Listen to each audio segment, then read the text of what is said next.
Welcome to Internet Misfits, a podcast that explores new, exciting futures and the people building them. We focus on creators and entrepreneurs who see the world differently. I'm Joe Cohen, your host and the founder and CEO of Universe, an app that lets anyone build an amazing website and online store with just their phone. In this podcast, I try to get at the essence of our guests' unique ways of seeing the world and understand really what makes them tick. My hope is that you leave with new learnings, tools, and inspiration to build out your own dreams. Let's dive in. All right, so today we've got a very special show with my good friend Scott Norton, and we're doing this podcast on a walk. We're going for a walk in Brooklyn. It's an experiment, but I think it's going to be a really interesting format. Scott, welcome. Oh, thank you. Thank you, Joe. Great to be here. Scott is, like I said, one of my good friends. He started the company Sir Kensington, which is, you probably know of, but they make all sorts of condiments. Scott and I met 10 years ago. He was giving a talk about what he was doing. I was totally captivated by it. He's one of the best storytellers I know and one of the best brand thinkers I know, but also thinks a lot about technology and its influence on culture and on business. And so he's done a lot of other things, and we'll get into all of it. But yeah, Scott, super excited to have you. Thank you. Yeah, it's great to be here. And I love this experiment because I love to walk. Yeah. You know, I live in Los Angeles now, and when I come back to New York City, one of my favorite things about this city is being able to walk everywhere and be able to move my body and also just think on my feet. So this is how I love to have my conversations, and all the better that we're recording our first podcast walking around your neighborhood in Brooklyn. Yeah, I think we'll see how it goes. I think it's a pretty good idea. I haven't really listened to many like walk and talk podcasts, but I feel like it's a good format. Well, hopefully we don't discover why more people don't do them. Yeah. So we're in Greenpoint, Brooklyn. It's kind of industrial around here, very creative space. And this is like the Little Japan Strip. Have you heard of this? Yes, we're about the Little Japan Strip. Yeah. So Scott, what are you up to these days?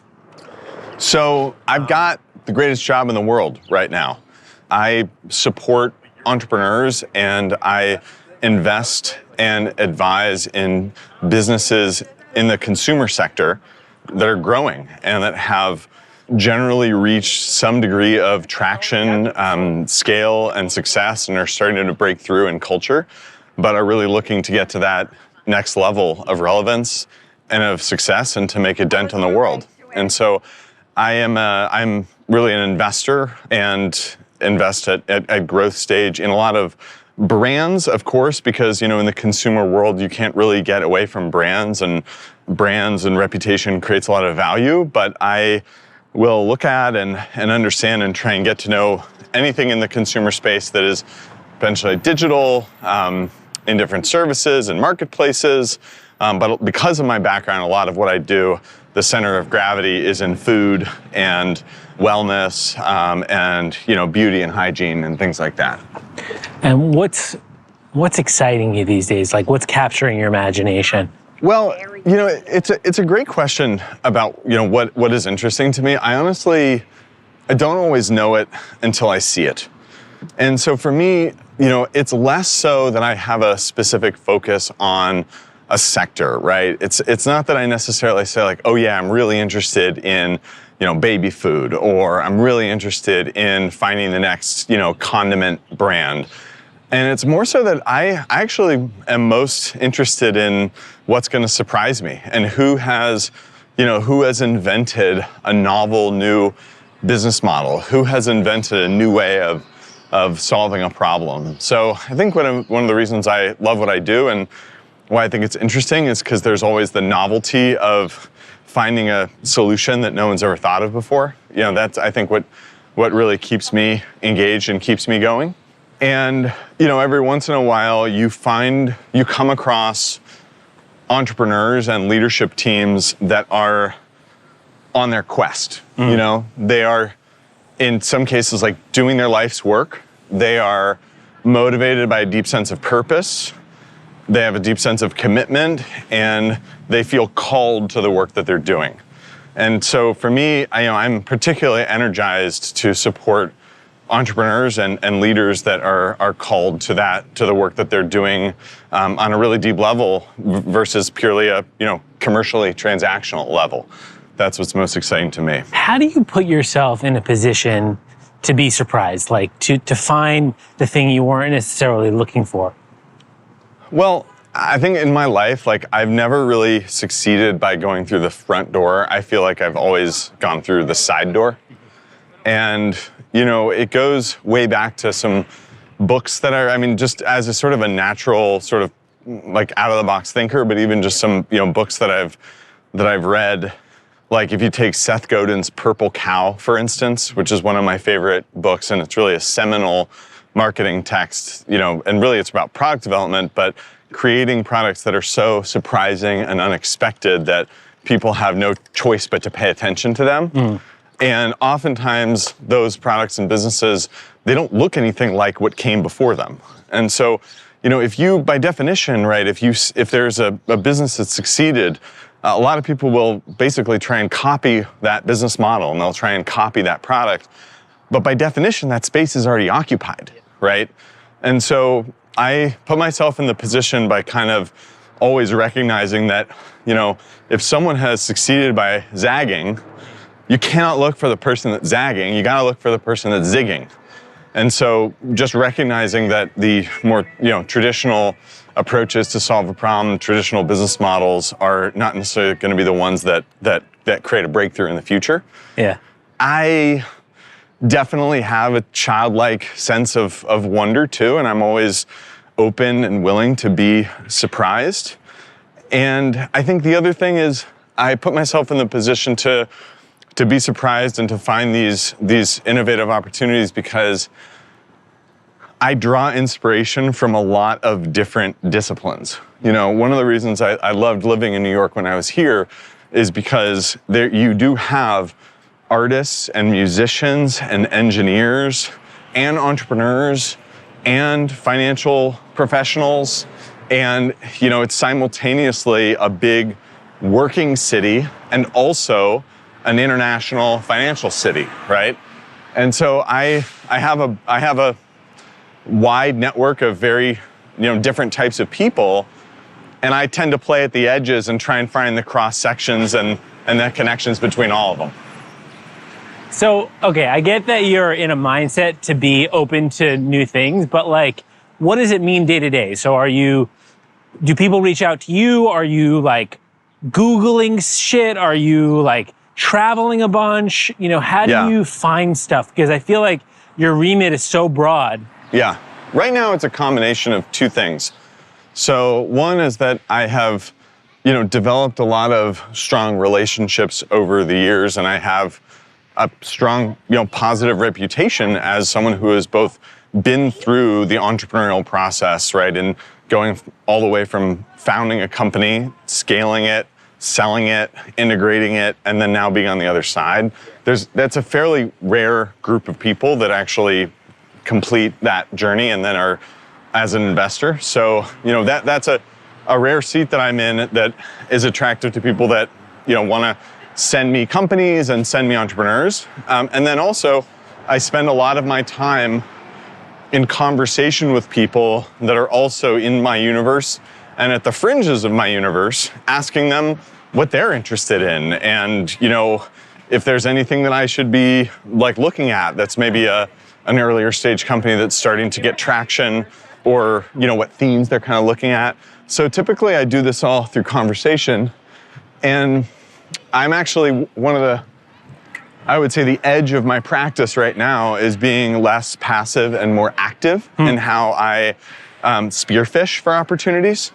And so whether that's looking at new business models around, content and commerce marketplaces, whether that's understanding how AI is going to impact the consumer market and the consumer businesses, basically trying to identify what are the interesting areas that have maybe not been tapped into, and how do I become more proactive about finding the thinkers in that space and the emerging businesses in that space. That's kind of the next stage of my job. Mm-hmm. And is there any micro niche or subgenre that is particularly exciting to you right now? Obviously, I know there's stuff you can't chat about, but curious if there's any one area where you're like, some subculture that you're into.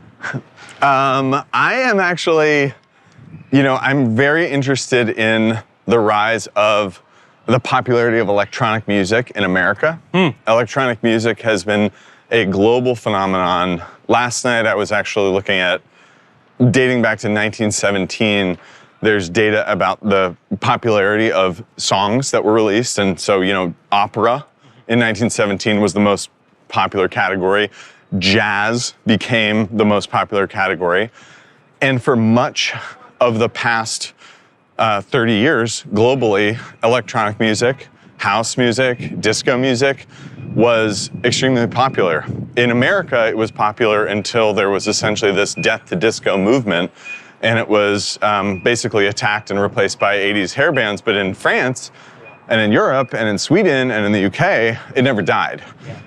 Now, internet culture has changed human culture, as you well know, and because the television industrial complex has melted away, because radio payola has changed, because MTV is no longer where people discover music, instead TikTok is, now electronic music is coming back.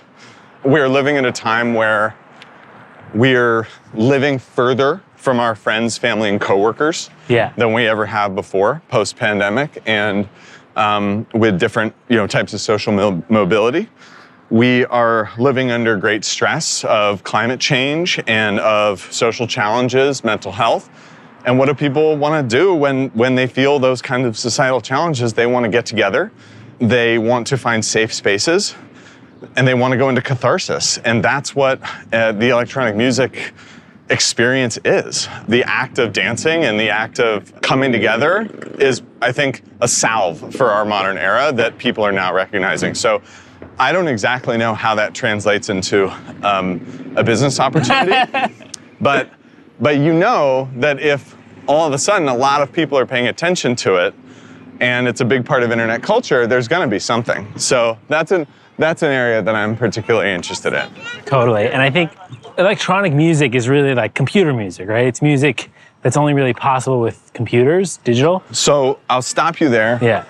So, in some ways, electronic music is really percussive music that is essentially African music. Mm-hmm. And when you kind of, when you trace the history and the lineage of what we know as electronic music, you go back to disco, and before disco became disco from Motown, and Motown breaks. Motown obviously grew out of jazz, blues, and soul, which grew out of Caribbean and African music. And so, in many African languages, the word song and the word dance are the same word. And so, dance music, right? And so certainly electronic music by definition is computer music.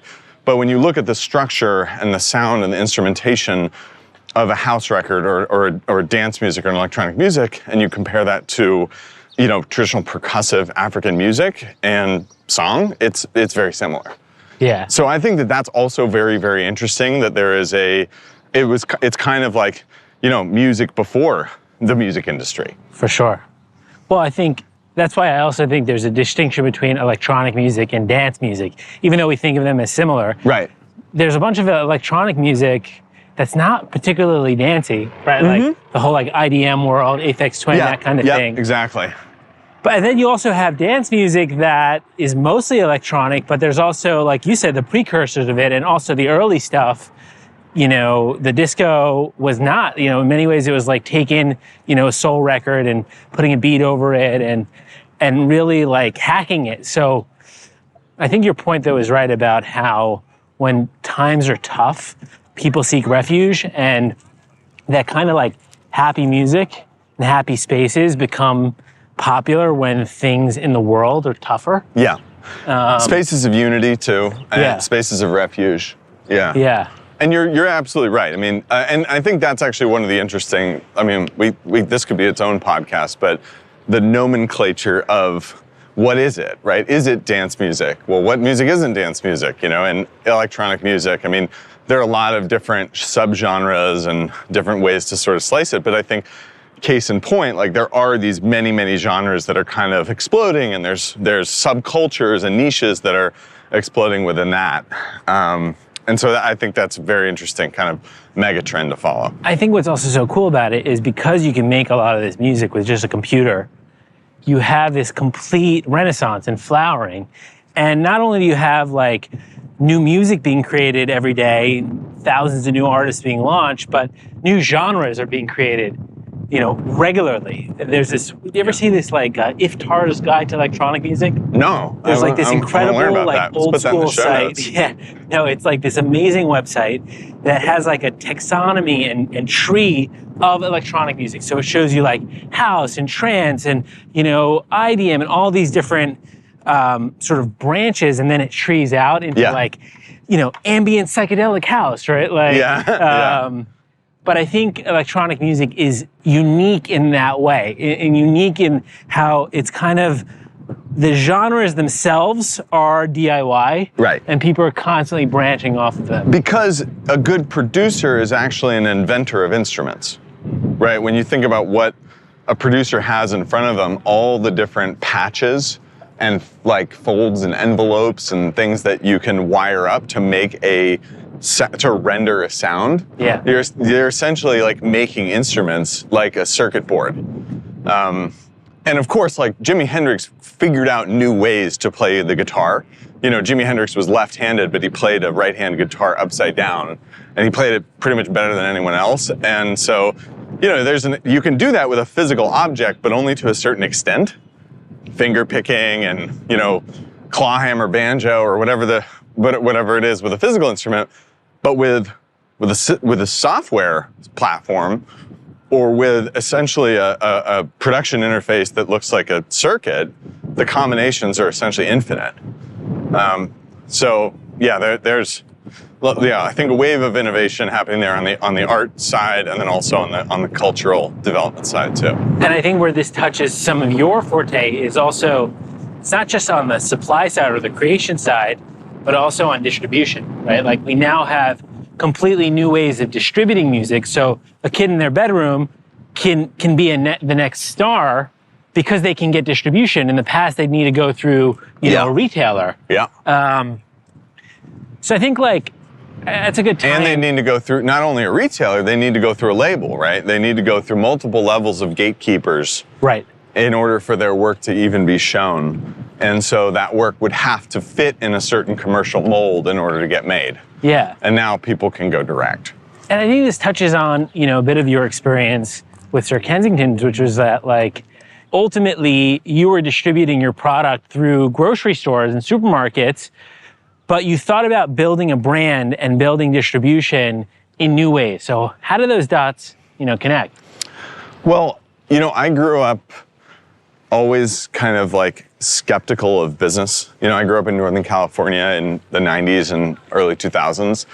And this is at a time, right, where like Nike was known for sweatshop labor and the Exxon Valdez oil spill, right? Like business was just kind of this like evil force. And so never really thought that I would go into business. I wanted to be a filmmaker, which we can talk about separately. But I took this course in college my freshman year, and I thought it was interesting because it was a course on like entrepreneurship that used case studies. Case studies are essentially stories about business challenges that have a lot of information in them, and I thought that was just a super interesting way to learn something. And the first course was on Dansk Design, which was a basically mid-century pottery company. And there was a Danish potter who would row every morning out to this shack on an island in Denmark, make clay pottery, and then sell it in local markets. And one day, an American businessman discovered this work at a trade fair and said, this work is really compelling and distinct and interesting. We can actually like bring this to the States. We can bring it globally. We can manufacture it at scale. And he said, it's never going to work. You can't make this at scale because these are all hand-done pieces. businessman said, let me prove you wrong, let me show you. And they figured it out. And they started mass producing Danish flatware and pottery. And that taught me that business could actually empower creatives and give creatives a platform to both work at scale and work in a way that was economically sustainable. And it was really like that first day in that class that I had this like aha moment where everything creative happens in an economic context. And like we can debate that, and that's like a loaded term, but I recognize that, for in the food industry, for instance, like to create a really compelling kind of conceptual proposition of an English knight that is known for his condimenteering, or to create an incredible culinary proposition that will, make really arresting flavor, or even a proposition around sourcing and sustainability and the purity of supply chain.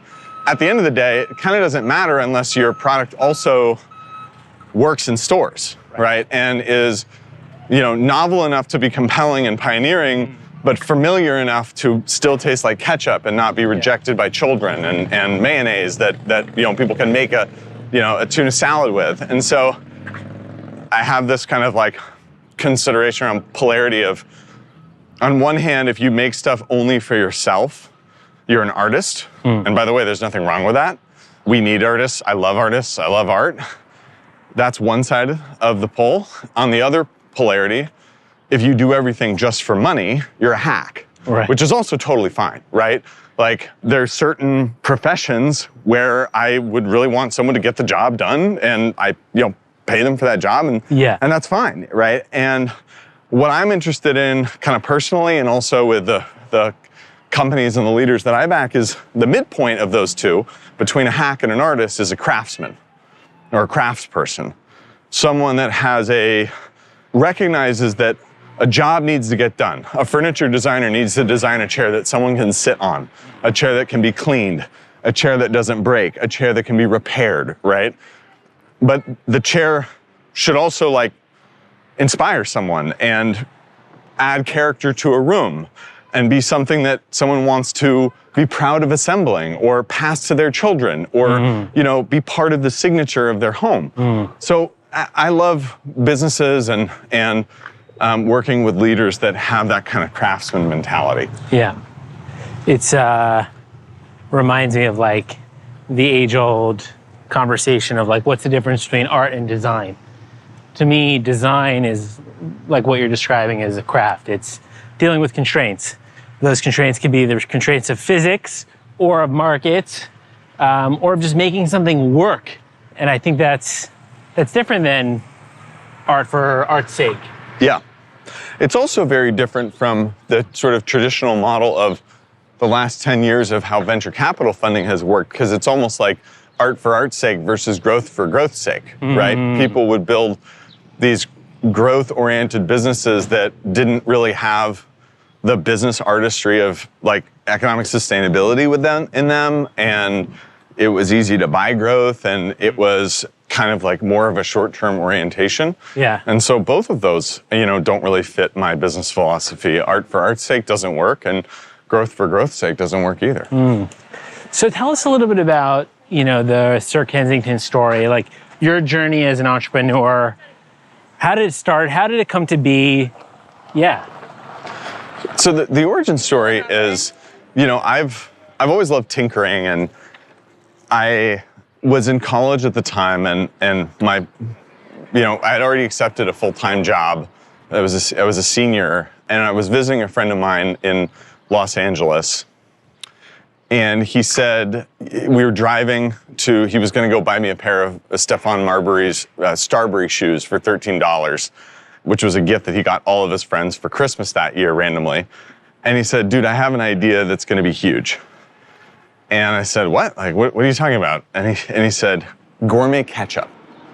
And I'm like, excuse me? And he's like, think about it. And I'm like, well, Americans don't even, know what's in ketchup. Like, ketchup isn't something that's ever thought of as gourmet. Like, it's monopoly that's dominated by Heinz.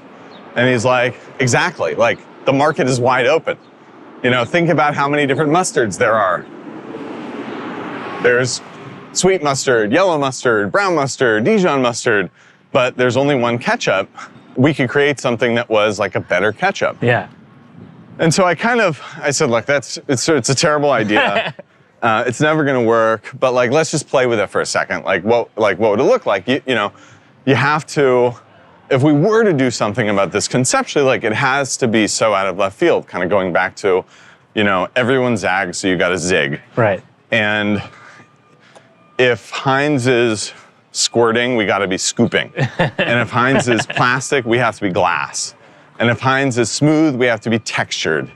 And if Heinz is Americana and synonymous with the roadside diner and, you know, fast food, then we have to be English. We have to be regal. We have to be somewhat exotic, right? And so we should dress it up like a European preserve would and create some sort of a like eccentric English knight to like be the face of it. And it was really just one of those, like, you know, you're just in a flow state and you just get hit with this flash of creativity.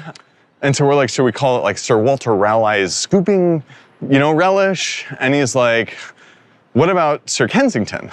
And I'm like, oh, Sir Kensington, like that's perfect. Like, where'd you get that from? And he's like, well, as you know, like I rescued this cat from the streets of Los Angeles named Maximus von Mason, and none of my roommates can ever remember the cat's name.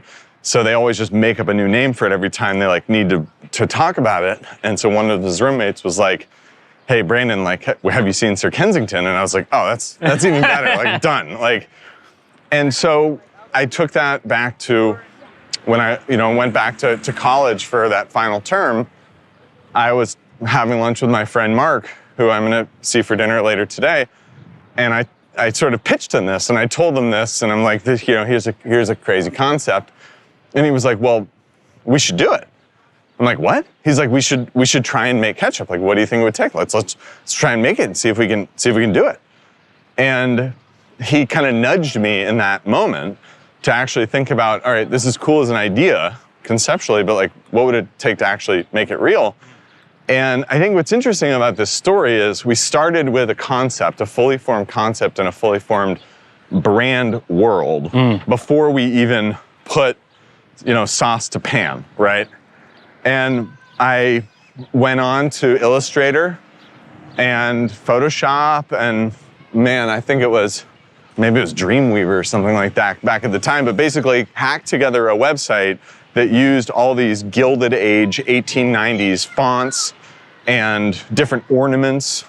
And I found a Sears catalog that had, you know, vector files of graphics from the early 1900s that had been digitized. And I mocked together this brand and created like a, you know, brand system for it. And we got to work trialing all these different ketchups, and we hosted a party where we slipped invitations into people's mailboxes that said, Sir Kensington invites you to a ketchup tasting. And people thought we were crazy, but they came and they tried these different ketchups and they ranked them. And from our rapid prototyping, people selected the ones that they liked. And ultimately that was the genesis of the concept.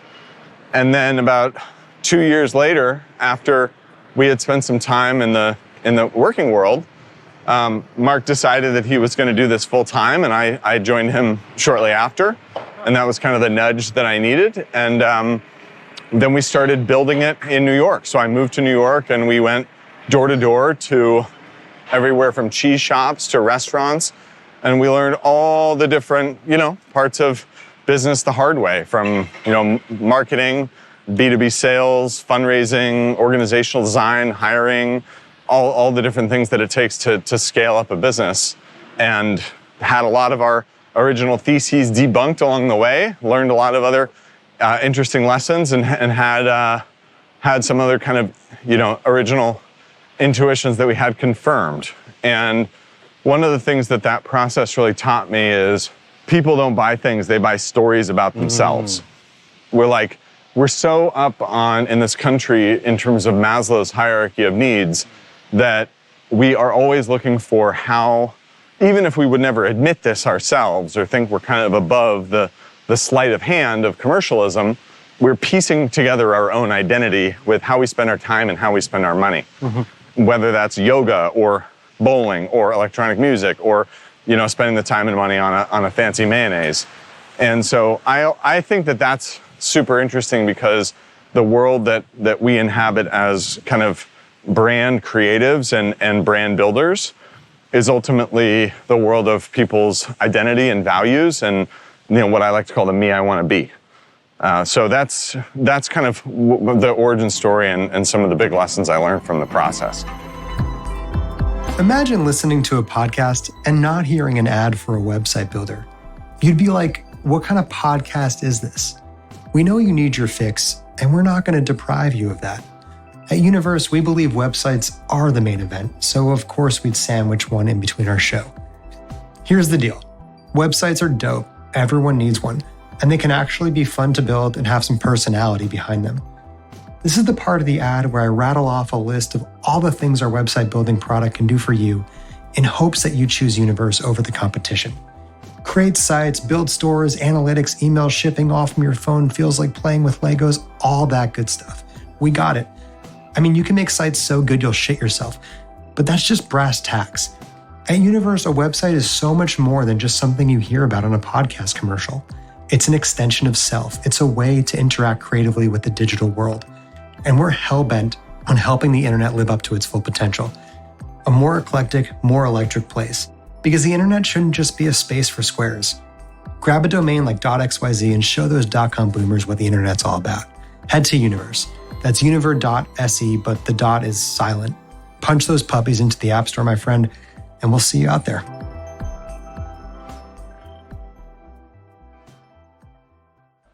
So I feel like, the way you describe the creation of a brand before the creation of a product, of this brand world, I mean, that's reflective of like a very mature brand thinker. And obviously now we're on the other side of it and you're a total veteran, but you obviously had an intuition for that very early on.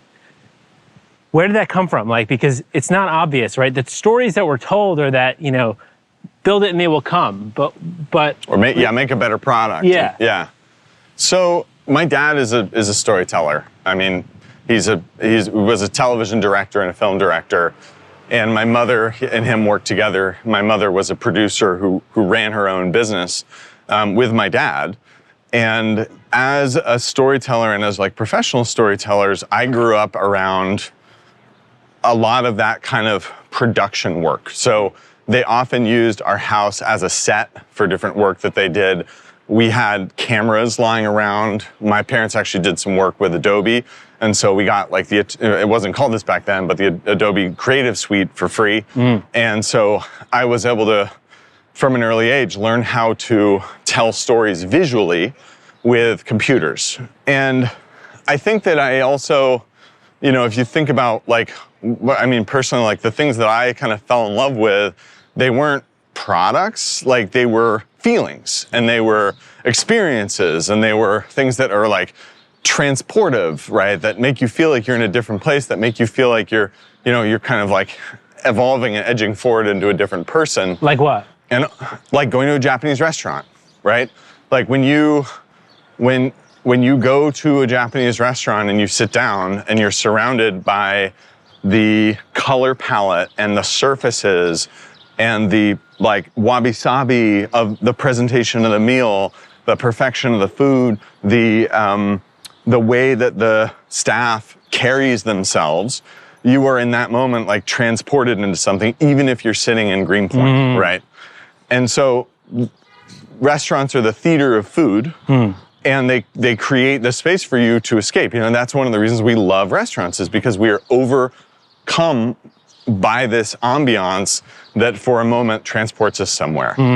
And so, I think high-end, clothing and fashion is very much the same thing, right? That is quite literally costuming yourself to play a role that would fit in somewhere, and the entire creative production of that industry, all the photography, all the imagery is geared around that's transportive quality. So there are different categories that were at different levels of sophistication of what technical marketers would call involvement. So there are high involvement categories like spirits, right? When you drink a martini shaken not stirred, you become James Bond, right? Or when you drink a Jack Daniels, you become you have the virility of a country singer. And then there are low involvement categories like toothpaste, right? And I think the internet's had some role to play in this, but a lot of low involvement categories like condiments have become high involvement categories where whether you're keto or vegan, it's that's your religion, If you're someone who loves Sir Kensingtons, you see yourself as fun and sophisticated and capable, right? And knowing, and you're in on the joke. And now you have brands that have taken that to a whole nother kind of level, like Liquid Death, which is canned water, or Vacation, which is sunscreen and skincare products that are basically a pixel perfect rendition of an 80s Club Med vacation. And so I think that we're getting more sort of sophisticated, and we're up-leveling as a culture in brands and products' abilities to transport us and to transport our identities into that me I want to be. So you're saying that there are categories of products where in the past, you bought toothpaste and you didn't think twice about it, but now we're starting to identify or build our identity around an ever-increasing variety of products and services. Why do you think that's happening? I think it's primarily happening because of the decline of civil institutions. And, especially when you look at America, things like participation in organized religion is down. Local government participation is down.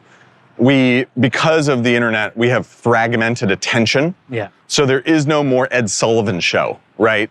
There is no more Mike Wallace that everybody watches and everyone has these shared experiences. Now, what you're watching, where you get your news, is kind of whatever you want, and whoever's the most sophisticated operator of the algorithm. And so we all crave and seek meaning. And when we have, fewer moments to connect with family, and fewer moments to connect with the spiritual and the divine, when we have fewer moments to connect with our local civic institutions, we need that meaning to be replaced. So, again, going back to why I support craftsmen is because I think that there's a morality that people in the consumer business have. I think there's a real morality that if you are going to be the thing that replaces civic institutions and starts replacing organized religion, you sure as hell better make it your livelihood. You sure as hell better have an ethical point of view on what you're doing. I'm not the most studied sociologist or social psychologist, but that is my working theory on why these things are coming up the way they are. The way I've thought about this is that commerce is becoming culture, right?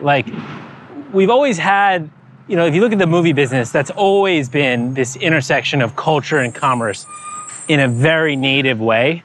Yeah. But now it's almost like what's happening in music, or what's happened in music, is happening in home goods or toothpaste or whatever other category, condiments. It's like we are finding that kind of niche interest, that kind of entertainment in products. That's right. And yeah, when you think about it, a movie is a protagonist who goes through a journey, and you put the technology of filmmaking and storytelling is your own identity, is then projected into the identity of that character, which is why movie stars are so incredibly celebrated and hallowed in our society, because by loving them and supporting them, we become them, right? We are them. And not only them, we are the characters that they can play, right? We can be Tom Cruise's character in Top Gun, or Keanu Reeves in The Matrix. And now, because of the other major reason why brands have fragmented and why there's so much storytelling in the consumer product space, is because the cost of distribution and the cost of content creation is so low, and the barriers to entry to create are so low, right? Before the internet, how would you actually go about finding a producer for a product? How would you go about raising money for your first campaign, right? There was no crowdfunding. There was no email. There was no Shopify. All those things basically enabled for fragmentation. And so, whereas before, you would have only big brands selling nationally through national retailers, now you can, you have a very long tail that you can kind of operate in. And so of course now all that is coded in media, it's coded in content. You also see entrepreneurs being celebrated on, shows like Shark Tank. And, it's funny, like I don't really watch Shark Tank, but when's the last time you saw someone pitch a B2B software business on Shark Tank? Right. Like as a society, we love consumer brands, we love consumer businesses, and we can relate to them. So I think all those things factor into this change that's happening. So, I feel like you're uniquely articulate about brand. And just going back to my earlier question, it sounds like you had just a deep instinct and intuition for it. When you were first starting out with Sir Kensington's, how much of that was premeditated versus just that's what you were doing naturally, meaning that you were starting with the brand, you were starting with the story, and then backing into the product? Yeah. The truth is that and I think probably many of the internet misfits listening will empathize and also just find some commonality in their own experiences, that at the beginning, I was all about the storytelling and I was all about the brand world. And then I kind of got kicked in the face because like every entrepreneur, you realize that you're not an entrepreneur, you're a salesperson. It's really all about showing traction, right? And so you go from, okay, we built this beautiful brand world to then, all right, well, how are you going to produce the product? How are you going to get it on shelf? What's this? And it's not even like how are you going to get it there. It's like, how are you going to fill out the form to that is going to get the product picked up and dropped off and fill out the invoice correctly? And do we need a delivery with a lift gate? What's a lift gate? Okay, what's the type of insurance that we need for this? So you become an operations person, you become a salesperson. So I then devoted basically, the rest of my kind of career for probably 4 or 5 years to just purely getting commercial traction and getting people to love and buy the product. And frankly, neglecting the brand and storytelling on top of that, really neglecting it because, and now looking back on it, right, I would say that when you build a consumer company, brand matters in the very beginning, in the concept, that light bulb moment, right, the English condimentier, that's very valuable and that's very important. And then for a period of time, it's really all about, can your product make money for a bunch of people? Yeah. Can it make money for the retailers? Can it make money for your employees? Can it make money for your investors? Does it work in the system, right? And of course, can it make customers happy? All those things have to be true. And then once you start getting to scale, and this is where a lot of people get tripped up, is brand starts mattering again. Right. Because, once you're in a bunch of stores and once you have a working model, brand is how you get from level 10 to level 100. Is really creating that it's not about the blocking and tackling of commercial distribution and the transactional component. It's okay, once you've got that set up, then it's really about how do you grow your fan base and how do you get, people to go deeper and deeper into that world. That is one of the reasons why it's very, very hard to recruit marketers from big companies and big brands to go work at startups, is because they're used to, focusing on creative and focusing on maintenance, right, and invention rather than necessarily kind of what it takes to break through either commercially or with that initial awareness. So, that's the journey that I've gone on in terms of the importance of brand. Huh. And so what did that mean as a business for you guys? You started out making artisanal ketchup. What did the business become, and what was that ride like? Well, yeah, we started, with a very high-priced ketchup, as you described, and we slogged for about 3 years selling only a classic ketchup and a spiced ketchup in a glass jar that was really kind of a squat glass jar that was aligned with that initial very counterintuitive concept that we talked about at the beginning of the podcast. And it was going okay, but it definitely wasn't blowing the doors off. Yeah. And there were a lot of barriers to people adopting it. And also the fact that, frankly, like retailers don't just want to deal with like a 2 SKU ketchup brand. They want more. They want a suite. So people start asking us what's next. And we decided, okay, we're going to break the seal and we're going to start making mayonnaise because we see a similar market structure, and it might work and it might not work. And that is when we started finding product market fit.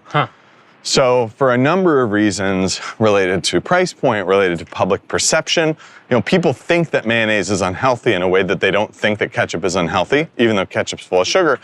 People think that mayonnaise is, because it's nearly pure fat. But when they see a natural mayonnaise, or they see a mayonnaise with the sort of like the trade dress of sort of fun and sophisticated English gentlemen, all of a sudden that started working. And so we started saying, okay, now we really have something on our hands. Very quickly, the mayonnaise eclipsed the ketchup in sales.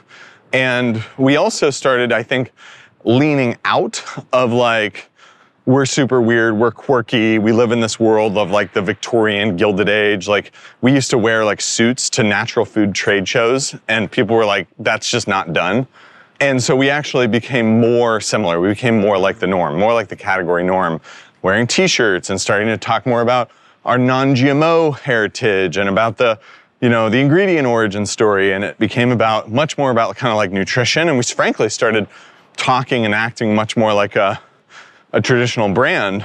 And we rose. I mean, we rose through that. And we rose, in terms of adoption and sales, and started getting a lot of people's attention. But I would say that we took that a little too far. I think we lost kind of part of our soul in doing that. And I think that now, ultimately, the brand is in a place where, because we went in that direction, we lost a little bit of our onlyness, and we sort of forgot how to speak like that weirdo Victorian knight. And, we have a sustaining business. But I think that ultimately, had we stuck to our guns and found ways to more maybe delicately tell both tales, then I think we could probably go into wider categories, and we could probably, command price premium in places where we don't. But that was sort of the process. What it looks like, and it was humbling through that process to kind of like simultaneously know that like the concept that got us from 0 to 1 was not the concept that would get us from 1 to 10. And so, what I'm hearing from you is like, this is kind of a dance. It's a dance between this kind of brand world and the commercial world. And you started out very strong with that singular vision, and then you figured out how to really sell it and meet the market. But that if you were able to retain a foot in both places, you'd be able to be more than a condiment company. Yeah, that's right. I mean, to go back to talking about the polarity between an artist and a hack, I think we were veering a little bit more in the direction of hack, and needed to find more ways to bring it back into the world of craft. And famously, great brands, when they achieve that level of trust and that level of onlyness, of like the itch that you scratch and like what you mean to me and the me I want to be, that's where they have permission, brand permission, to go into multiple categories, right? And famously, Apple was a computer company that started making music players and started making fitness devices and was a music streaming service. And Sony could never do that. HP could never do that, Actually, Sony is maybe a different case. Sony actually does have a big spread, but like HP or Gateway or some of these kind of like computer companies in the 90s don't. Yeah, so what's the difference between an Apple and a Gateway in that world? Well, Apple was able to establish themselves as the premier tool for creatives. What Apple stands for is creative empowerment at the end of the day. And when you look at the, Apple advertising campaign, or Apple advertising campaigns, they're never talking about megahertz. They're never talking about gigabytes. I think the best campaign that really identifies them is the Think Different campaign, right? So they celebrated Albert Einstein and Jim Henson and Martha Graham and Yoko Ono and John Lennon, because they were radical creative thinkers, right? And by running a campaign like that, obviously the campaign didn't get them there. That was one brick in the wall, but they lodged themselves in the public imagination as a tool to empower creators. And so when you own that territory, instead of we make the best computers, then all of a sudden you can stretch in all these different places, and you become and you earn a super premium price point as well. And people are willing to pay and invest in that identity on top of it.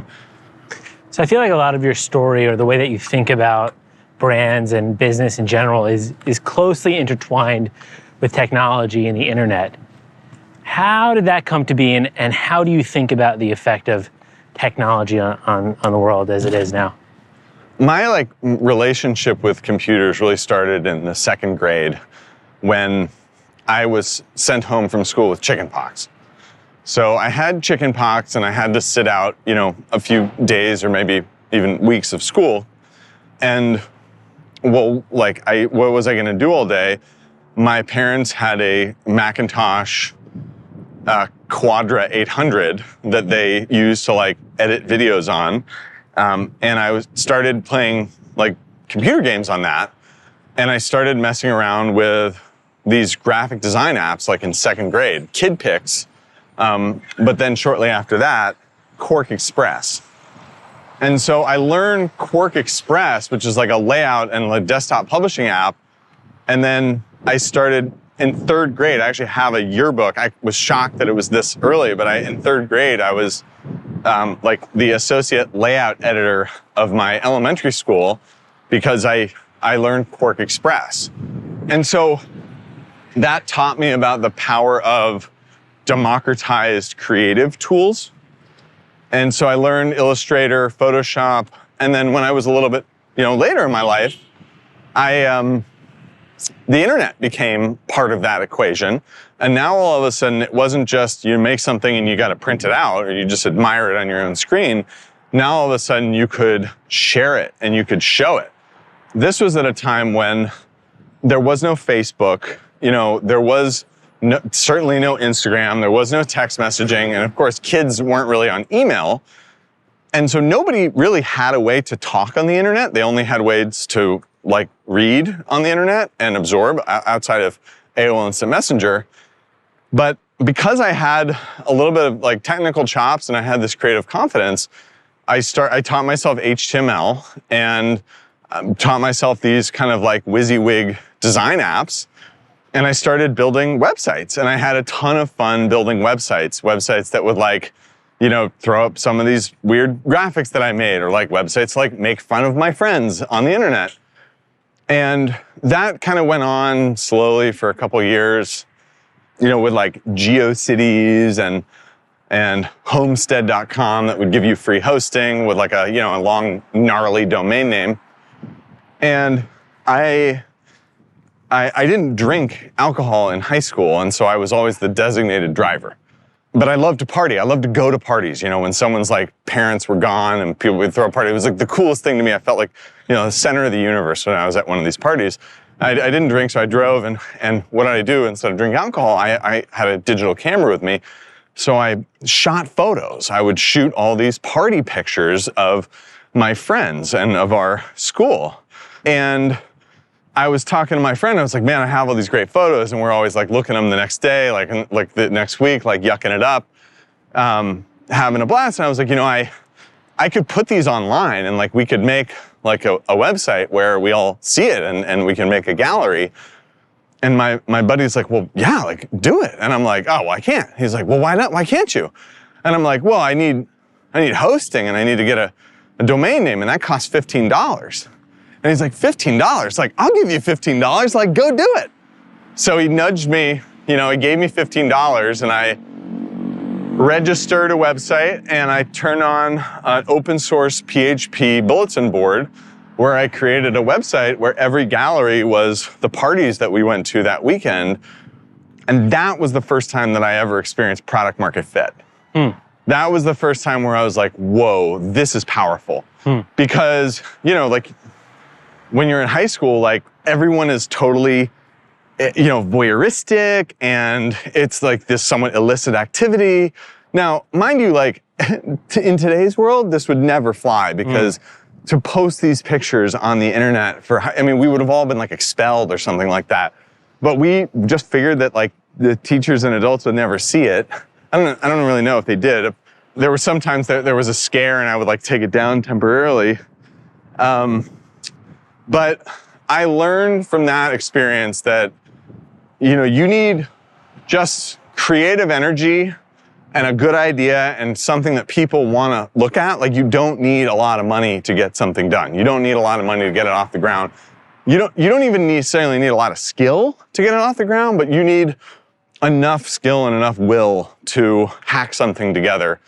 And so that, I think that experience of kind of creating this was in 2003 and 2004, right before Facebook launched, and Facebook didn't even introduce photos except for profile photos until 2005 or 2006.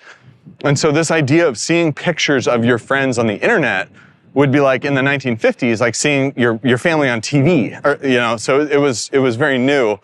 And I think I learned just the power of digital distribution and the power of kind of like subculture and community through that process. And since then, of course, like we've all become creators, and we've all become niche consumers of memes and our own little like subgenres that TikTok and Instagram want to, funnel us into. And I don't really know where it goes from here, but I think a lot about how the internet has and continues to change culture because of this double life that we all live.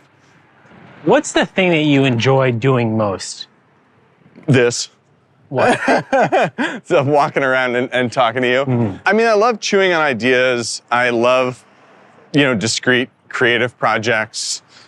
I think the thing I love the most is going on adventures. To me, whether that's travel or even just anything that can be classified as an adventure, something that is like discovery and a journey where you like learn through the process. We did at Sir Kensington's, we did a activity where we like discovered our purpose. Like, we went through this long half-day period of being in conversation with each other in small groups and, piecing together like a purpose statement. Yeah. And the purpose that I came up with at the time was to lead adventures that turn outsiders into insiders. And I always felt like an outsider, socially, like I was never the cool kid, but when you start to like take pictures of parties and put a website up, like all of a sudden people start to crowd around you and you become the center of your own little subculture. And we all start as outsiders, but if we follow what we love and we create something, then we become insiders in that and we start to own that. And so I love to lead adventures that aren't just solo, but also kind of bring people along for the ride and get other people comfortable in their own skin and kind of exploring together. So I think that's my favorite thing. Yeah, I mean, that resonates and that tracks. Like, I think, to me, I also am very motivated by adventure. But the thing I have always wrestled with is like, I think creation is the flip side of exploration, right? They're so intertwined. Like, they seem like opposites, like one's creative and one's consumptive, but the truth is that learning feeds creation and creation feeds new learnings. And so when you start a company, it's really like an invitation to go learn this new thing by creating a new thing. Yeah. Oh, absolutely. Yeah, that's the other thing. I mean, what adventure allows you to do is learn by doing, right? It allows you to learn things that can't be taught. And I love to learn things that can't be taught. So the last time we saw each other was actually a couple weeks ago in LA. And I don't know how it came up, but you were talking to me about how you remain in awe of the world and with a sense of wonder, and I feel like as you get older, and especially in the environment that we're in, it's just tempting to become cynical. So how does that come to you? Like, where does that come from, that perspective? That's hard to say. I mean, I'm an intensely curious guy, like, period. I think it's a form of optimism, honestly. Yeah. Like, always just feeling like there's like more to uncover and more to discover, and like there's got to be more to the story, because if there isn't more to the story, it's like kind of boring. Yeah. I do have two beautiful children who are 4 and 6 and who see the world in very different ways and who bring a lot of creative energy. And so spending time with them is really fun, because you get to explore with them, and you also get to like be a teacher, and you get, really interesting questions like, why are swear words bad? And like, of course, there's no answer to that question. There's no good answer to that question. And so, you have to chew on some of these questions with a lot of novelty. Yeah. But I think it just comes from a natural sense of optimism about that there's always something more to discover. Yeah. Are there any books that you're reading these days that are exciting you? I am reading a book right now called Tracers in the Dark. Have you heard of that? Nope. It's about a young IRS agent who becomes the sort of government expert in tracing Bitcoin cybercrime. And using the Bitcoin blockchain to understand where cryptocurrency is laundered and how it moves from actor to actor and what the different choke points are. And so it's a great story it's a great series of stories about the cases that he takes on.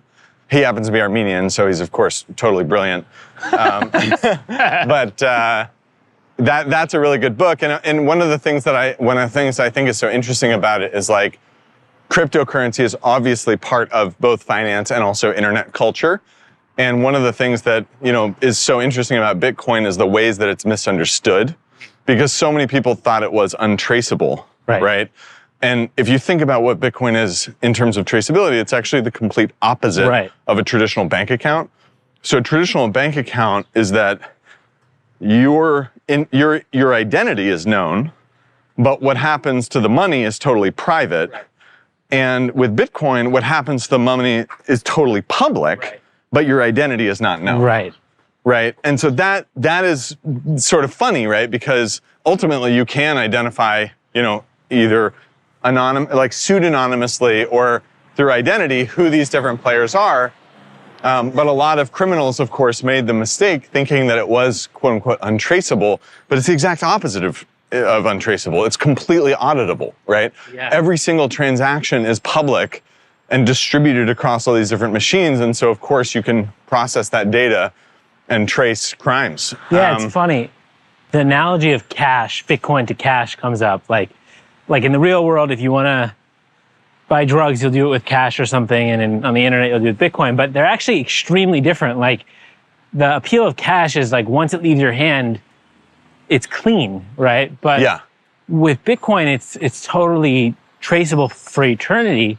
And the interesting question is like, why is that link there? And I think it's because, in the digital world, almost everything is trackable, or at least that's the default, but it's uncontrolled. Bitcoin's uncontrolled by a central authority, which is, I think, why it became that like currency of record for things that fall outside the bounds. Yeah. I mean, I think it is uncontrolled, but I could also see, if a Bitcoin, right, a marker of a certain Bitcoin or of a subdivision of a Bitcoin is a stolen good or has been used in financial crime or in any crime, that exchanges will confiscate it and fail to recognize it. It's not necessarily like possible that totally independently that Bitcoin gets like quote unquote canceled, but regulation will be coming. And just in the same way that if a ransom is paid with marked bills that all end, the serial number all ends in a certain set of digits. Those are marked bills that will, if they are deposited at a bank, will be tracked, and that the person will be investigated. I think the same will happen to Bitcoin, and it happens with NFTs too, because when NFTs are stolen, they essentially go gray, right? Like there's no market for the stolen NFT, just in the same way that if you steal a Rolex, the serial number on that Rolex gets reported, and any time at any dealer that Rolex is taken in for service, it will be confiscated because it's stolen property. And that happens with NFTs, and it will probably happen with Bitcoin too. So the myth of kind of ungovernability is, again, I think that's gonna, eventually it will prove out as a myth. Yeah. So I think, as we wrap, what's most exciting to you about the future? Like, what do you get most excited about looking ahead? Well, I think we are just absolutely living in exponential times, right? I mean, we have 8 now billion people on this planet that are increasingly connected. In the past 10 years, like, we've seen things like Google Translate as an app on your phone. You can point it at a sign in Polish or in Japanese, and it will render in real time that in English. I think it's just a matter of time until we have simultaneous machine audio translation, right? There is now, of course, like, the power of generative AI to fuel the creative process and allow creatives to have basically a new toolkit and a platform to start with. You have new kind of modes of entrepreneurship and commerce and the ability to spread ideas, right? So, I mean, I'm very excited and I'm very optimistic. I think this is just the most interesting time to be alive. So, it's probably very excited. And I think human health too. Like, I think we're gonna live for a long time. I think we're gonna stay. I think if you pay attention and you care, I think you can easily make decisions to extend your life and to extend the quality of life in ways that were like totally impossible 300 years ago or 300,000 years ago.